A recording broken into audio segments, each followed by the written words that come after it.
رابط الحلقات السابقة بالوصف. صل على رسول الله واستمتع بالمقطع.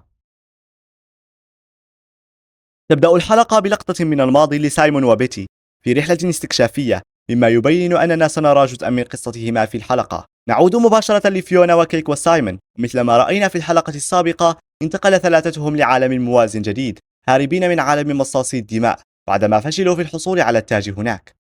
ولكن الأمر الغريب هو أن هذا العالم فارغ تماما من الحياة، وجهاز التنقل عبر الأبعاد تعطل تماما، وبالتالي فهم عالقون هنا. فلنتركهم هناك ونذهب لسكيرب.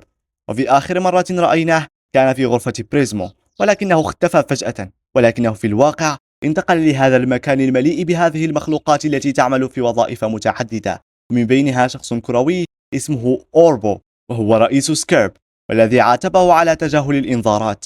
وحاول سكيرب إخبار أوربو بمخالفة بريزمو بصنعه لعالم فيونا وكيك بطريقة غير مشروعة، ولكن أوربو لم يصدقه. وفي الواقع أوربو يتغاضى عن أفعال بريزمو لأنه يراه رائعا، وهذا ما جعل سكيرب يحاول الاتصال بالرئيس الأعلى لإخباره بما يحدث. نعم، هناك رئيس أعلى من أوربو وهويته مجهولة إلى الآن، وأوربو منع سكيرب من الاتصال ونقله لمكان آخر. فلنعد لفيونا وكيك وسايمون. بينما ذهبت كيك للتجول، قرر سايمون إخبار فيونا بقصته مع بيتي، وكيف أنه كان دكتورا في الجامعة التي تدرس بيتي فيها، وهذا قبل حرب الفطر وتغير العالم طبعا. إلا أن سايمون محاضرته كانت عن أغراض سحرية رأيناها في وقت المغامرة، وهي مخبأة في أماكن معينة، لكن لا أحد من الطلبة يصدقه أساسا إلا بيتي. وتحدث سايمون في المحاضرة عن الإنكايرديان أو دليل الأبطال، وأنه سيقوم برحلة استكشافية للبحث عنه، لكن لا أحد مهتم ما عدا بيتي التي طلبت توقيعه ووافقت على الذهاب معه في الرحلة الاستكشافية بعد أن عرض ذلك عليها. أما كيك فأثناء تجولها وجدت بيت الشجرة في هذا العالم الميت، ونادت على الجميع لأنها وجدت شيئا ما، بل شخصا ما، إنه بيمو من هذا العالم.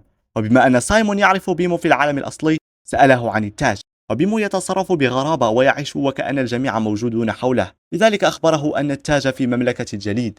والمصيبة هي أنه لا يوجد جليد بها أساسا. أثناء ذهابهم إليها أخبرهم بيمو أن هذا البيت لصديقه جيري، وجيري هو عنوان الحلقة، لذلك تذكروه جيدا. وصلوا بعدها إلى مكان مملكة الجليد، ووجدوا مجموعة من الخردة تخص ملك الجليد في هذا العالم، من بينها شرائط سرية ليومياته.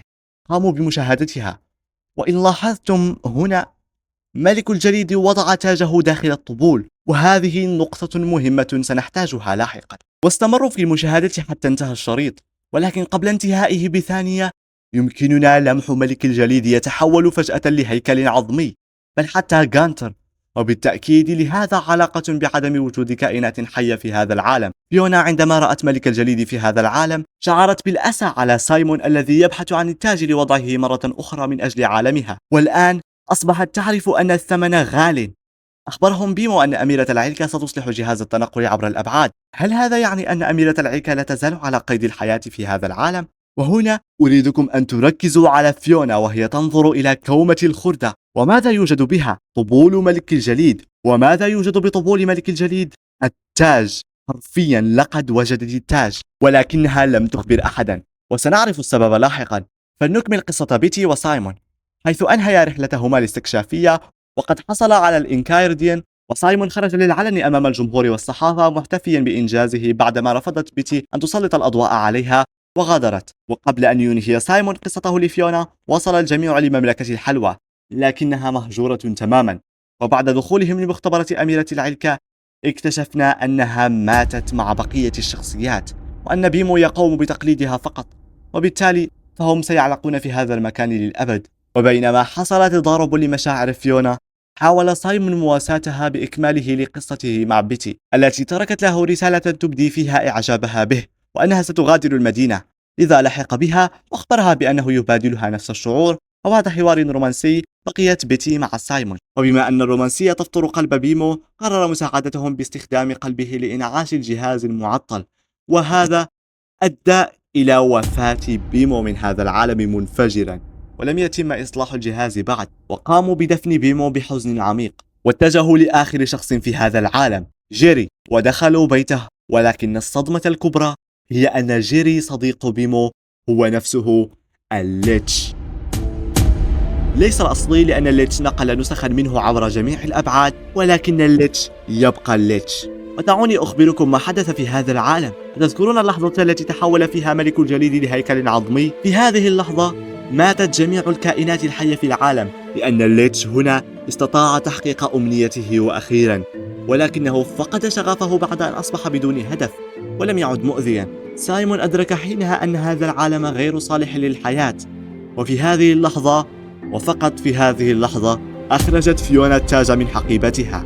فصدمت الجميع، حيث أنها أخذته من الطبول عندما كانوا في مكان خردة ملك الجليد، ولم تخبرهم لأنها لا تريد أن يعود سايمون مجنونا وينسى ذكرياته السعيدة مع بيتي مجددا. لكن سايمون طمأنها وقرر وضع التاج وإدخال فيونا وكيك لعالميهما.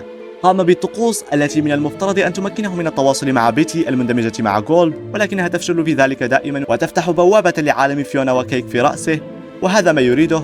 ربط نفسه بالليتش وقام بالحركات وقال الكلمات وفتحت البوابة. وقبل أن نرى ما سيحدث فلنعد لسكيرب الذي هدده أوربو وأخبره أن يبتعد عن بريزمو، ولكن سقط هاتف من السماء، وهذا الهاتف عبارة عن مكالمة من الرئيس الأعلى الذي نقل بريزمو عند فيونا وكيك.